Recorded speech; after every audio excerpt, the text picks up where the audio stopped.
สบายดีจ้าสบายดีพี่น้องสบายดีสุขุสุขคนครับสวัสดีตอน10:10 โมงนะพี่น้องตอนแรกว่าจะไปดำนาซอยอำมาลาฝนตกแผดตกว่าพี่น้องอย่าว่าจะไปสี่มืออื่นพังเพิ่งมืออื่นเลยตกตั้งแต่7 โมงเช้า6 โมงเช้าตกแบบว่าโมเมนต์ตกค่อยได้ตกแห้งผมเด้พี่น้องมาเบิ่งเฮ็ดอันเอื้อยกับเห็ดจูขาเห็ดขมเอาไปต้ม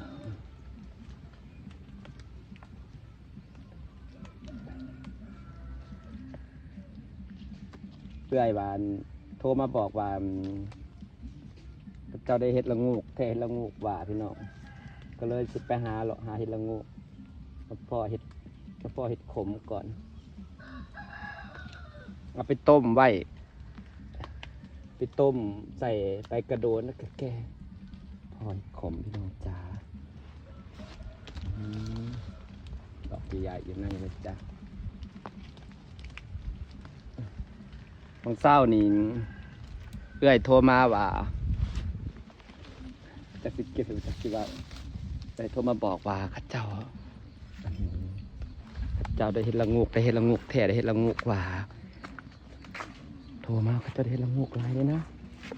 ไปหาบางเห็ดละงูกสาวนี่ผัดปอดีฟ้าฝนตกขาเพิ่นว่าสิมาเบิ่งรถให้สิมาเบิ่งรถให้กับเพื่อดำนาซอยมาลาผัดว่าฝนตกนี่เห็ดนะงามๆพี่น้องเต็มที่เก็บเห็ดก่อนพี่น้องเก็บเห็ดนี่เห็ดยังกะเอาเลยเห็ดขมอะไรเนี่ยมันแสบไปต้มจากอึดแต่ตะก่อนสมัยก่อนน่ะเตะถิ่มเห็ดขมนี่พี่น้องสมือนี่แสบพอค่อยมีละ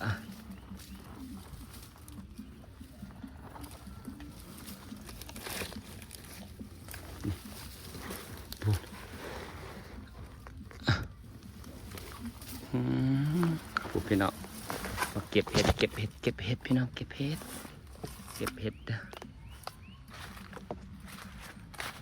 ทุกคนจะได้เห็ดหลายประจังนะ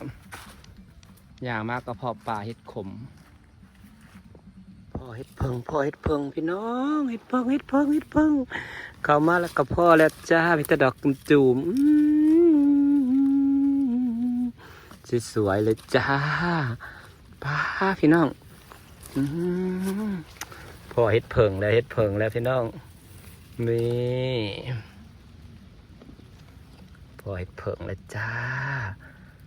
นี่มัน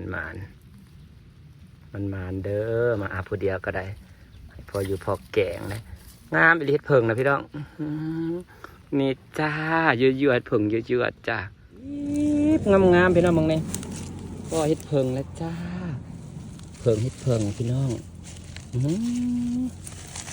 เป็นจุ่มงามนี่ดอกน้อยๆต่อจีมันก็ยังหลายเลยพี่น้องดอกว่ะนี่กำหนึ่งจ้ะพอยเถอะพี่น้องเลาะหอบที่ยังไม่เห็นเห็ดจักดอกพี่น้องเอ้ยก็สิบบมีบุญวาสนาที่พ่อเห็ดละงูน้ำข้าวดอกได้กินแกงแต่ข้าวซาวลอยมาหาน้ำพะนัน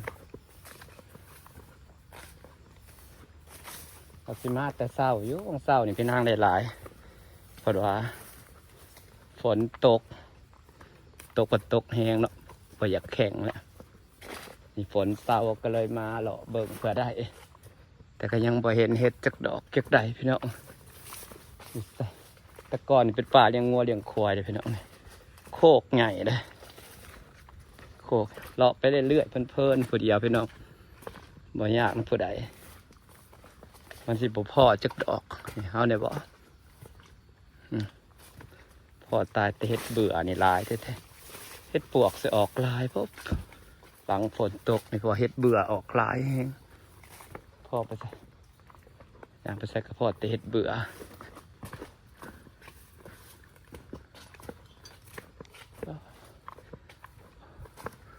ผมมีเห็ดละงู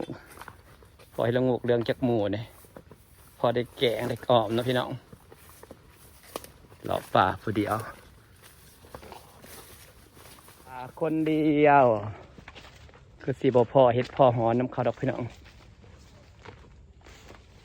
ตายละเห็ดละงูติดตายบ่เห็ดมีเลิกเลยพอจะได้เห็นเห็ด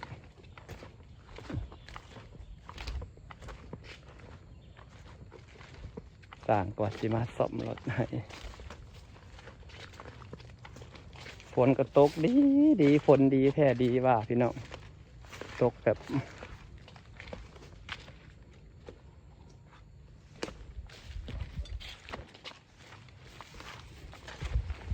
พอเห็ดไข่อีกพี่น้องเห็ดละงูก็จะไปได้พ่อน้ำหมูดอกพอเห็ดไข่2 ดอกพอเห็ดไข่2 ดอกตะปอดพี่น้องเอ้ยอย่างหอบถีบพอได้เห็ดได้หอน้ำหมูดอก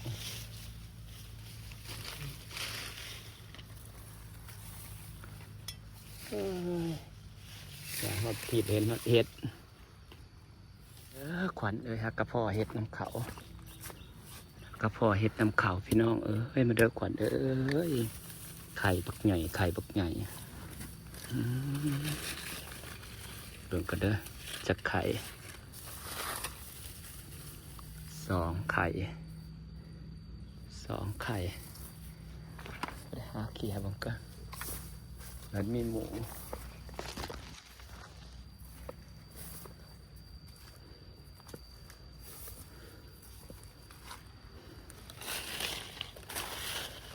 มีหมูนะบ่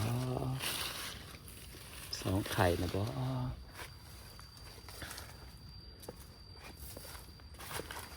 ลงเรือจากกระเจ้าเก็บมัน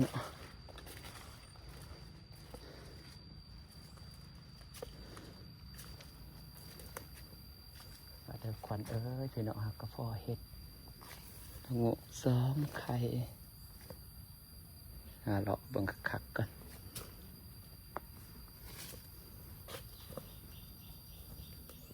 ยางหอบที่หอบบริเฮ็ดพ่อแกงจ้าพี่น้องเจ้ากลางตะข่ายใส่นก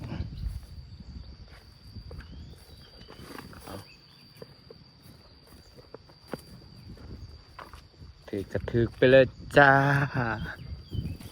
สมกับมันมาวนป่าข่อยอะไรให้มันถือไปเลย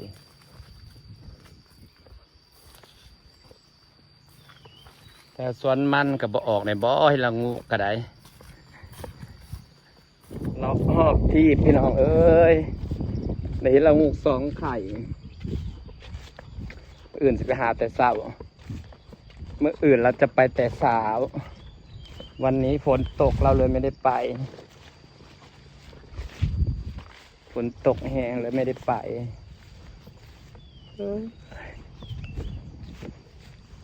ผู้เดียวก็สั่นพอกินผู้เดียวแต่แทนเนาะเห็ดก็ได้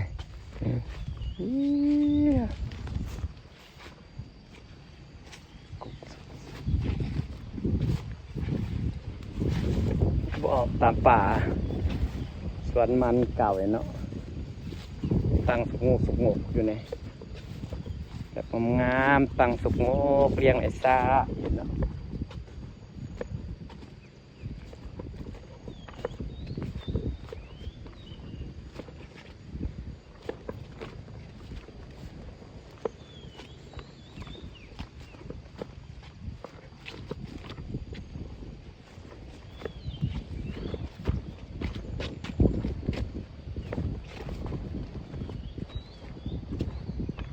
อยากมีทุนทำสวนจังเลยทำสวนผลไม้สิครับลินสุดเล่งนะสันกะปลูกมันเป็นหาละมันมาปลูกมันเองบ่ได้เห็ดสวนมันคือว่าอะไรคือว่ากับง่ายมากหมดแล้ว ส่วนของกับเขาย่างบ่มีทางเขาปลูกทุเรียนปลูกข้าวไม่ได้ดูแลอย่างหลายหรอกนกนั่นหลายมันมาวนปูวนปลาสมกับเจ้ากลางด่างถือกลางด่างเอาละพี่น้องหลายเขาเจ้าก็ได้ไปกินไปหอบทีบฮักกะมาพี่น้องได้เห็ดละงูก2 ดอกเห็ดไข่3งูก2 ไข่เห็ดไข่3โอ้โหรอบคำไปหามาเพิ่มเพราะพอได้แกงพอได้แกงใส่กันฝากบรรยากาศไว้ซ้ำนี้แหละจ้าพี่น้องจ้า